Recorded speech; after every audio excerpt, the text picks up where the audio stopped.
Bienvenue pour un nouveau cours de bio. Dans cette vidéo, nous allons nous intéresser à la technique de l'antibiogramme. Les bactéries résistent de plus en plus fréquemment aux antibiotiques courants, comme cela a été expliqué dans ma vidéo consacrée aux antibiotiques. Face à l'apparition de germes multirésistants, le choix du traitement devient parfois difficile et il est nécessaire de recourir à la réalisation d'un antibiogramme pour décider quel antibiotique utiliser. Cette technique consiste à cultiver la bactérie infectant un patient en présence de différents antibiotiques et à observer quels antibiotiques empêchent sa prolifération. On choisira alors le plus efficace pour traiter le patient. Pour réaliser un antibiogramme, il faut d'abord disposer d'un échantillon biologique contenant la bactérie infectant le patient. Par exemple, dans le cas d'une infection pulmonaire, il peut s'agir d'expectoration ou encore du liquide récupéré après un lavage des alvéoles réalisé à l'occasion d'une fibroscopie bronchique. Une fois qu'on dispose de cet échantillon, on cultive ensuite la bactérie sur un milieu nutritif non sélectif, c'est-à-dire qui contient tout ce dont la bactérie pourrait potentiellement avoir besoin pour proliférer. Concrètement, on étale l'inoculum sur de la gélose dans une boîte de pétri, puis on incube cette boîte pendant une vingtaine d'heures dans une enceinte maintenue à 37 degrés. En fait, on reproduit l'environnement que rencontrent les bactéries dans notre corps et qui est très favorable à leur prolifération. Avant incubation, la gélose est transparente.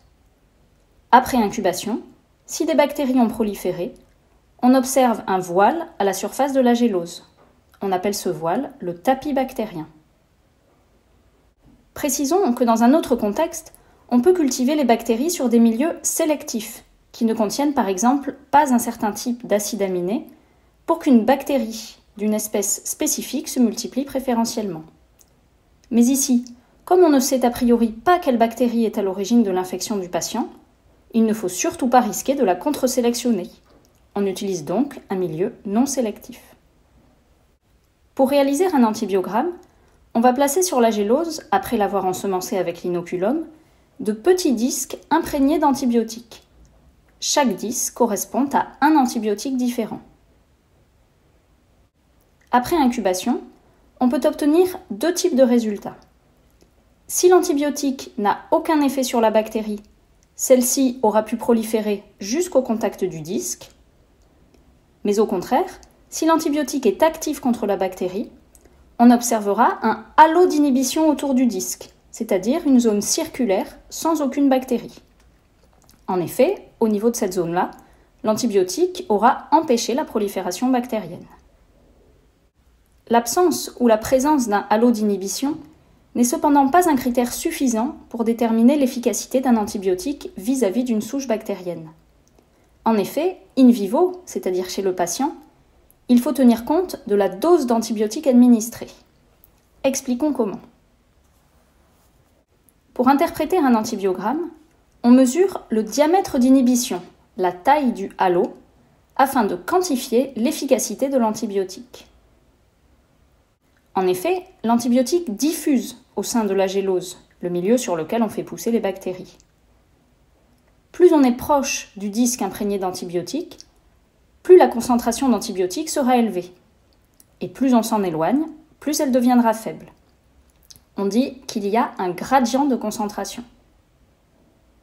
Si l'on met deux souches bactériennes différentes, une souche A et une souche B, en contact avec un même antibiotique, et qu'on obtient un diamètre d'inhibition plus faible pour la souche A, on peut dire que l'antibiotique est plus efficace contre la souche B que contre la souche A.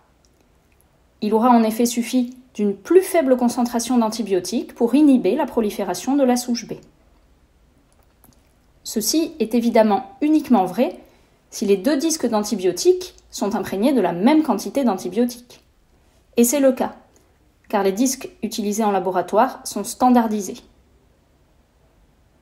Mais le but de l'antibiogramme n'est pas de comparer la sensibilité de deux souches bactériennes différentes à un même antibiotique. C'est, je vous rappelle, de comparer la sensibilité d'une même souche bactérienne à différents antibiotiques.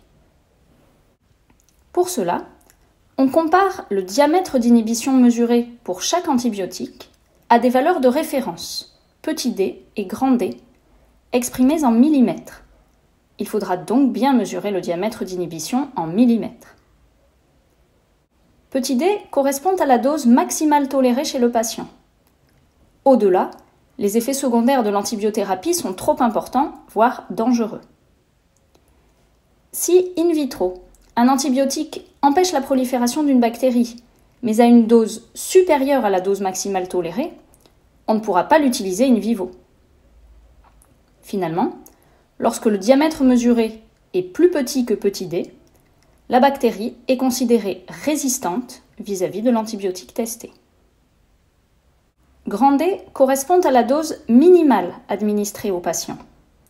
C'est la dose habituellement prescrite par le médecin. Si, in vitro, un antibiotique empêche la prolifération d'une bactérie à une dose inférieure à la dose minimale présente dans le corps du patient, alors on pourra bien l'utiliser in vivo.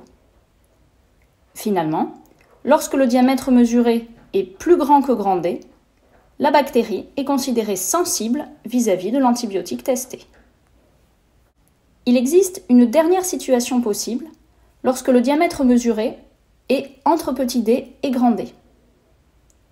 Dans ce cas, la bactérie est qualifiée d'intermédiaire. C'est ici la prescription qui va déterminer sa résistance ou sa sensibilité vis-à-vis de l'antibiotique. Prenons l'exemple de l'amoxicilline. La dose chez l'adulte peut aller de 1 à 3 grammes par jour. Si le médecin prescrit 1 gramme, la bactérie sera résistante, mais s'il prescrit 3 grammes, elle sera sensible. Pour terminer, nous allons résoudre ensemble un exercice et voir ainsi concrètement comment faire face à un antibiogramme. On vous donnera dans l'énoncé un schéma ou une photo en taille réelle de la boîte de pétri. Il faudra donc mesurer avec précision les éventuels halos d'inhibition. Attention à bien mesurer des diamètres et pas des rayons, et à exprimer les mesures en millimètres. Je rappelle d'ailleurs qu'un centimètre correspond à 10 millimètres. L'énoncé comprendra également les tables de référence, avec pour chaque antibiotique testé les valeurs de petit d et de grand D. Il s'agit souvent d'un tableau avec une colonne interprétation laissée vide. Écrivez dans cette colonne le résultat de votre mesure et comparez-le à petit d et à grand D. Attention de ne pas vous tromper dans le sens de vos inégalités. Ensuite, on se souvient que plus petit que petit d égale résistant, que plus grand que grand D égale sensible, et qu'entre les deux, c'est intermédiaire. On n'a donc plus qu'à interpréter les résultats. Il ne faut pas oublier de conclure. Quel antibiotique choisir finalement ? S'il y a des antibiotiques vis-à-vis desquels la bactérie est sensible, c'est bien sûr ceux-là qu'on choisira. Surtout pas des intermédiaires pour lesquels on n'est pas certain que le traitement soit efficace. Dans notre exemple, c'est donc la streptomycine qu'il faudra utiliser pour traiter le patient. Dans un cas de figure où il n'y aurait que des catégories intermédiaires, il faudra choisir ces antibiotiques-là, mais en précisant bien qu'il faudra les prescrire à la dose la plus élevée possible. J'espère que cette vidéo un peu plus technique que d'habitude vous sera utile dans la résolution de vos exercices de microbiologie. N'hésitez pas à me dire en commentaire si elle vous a plu et si vous aimeriez que je fasse d'autres vidéos de ce type avec des conseils pratiques. À bientôt pour un nouveau cours de bio.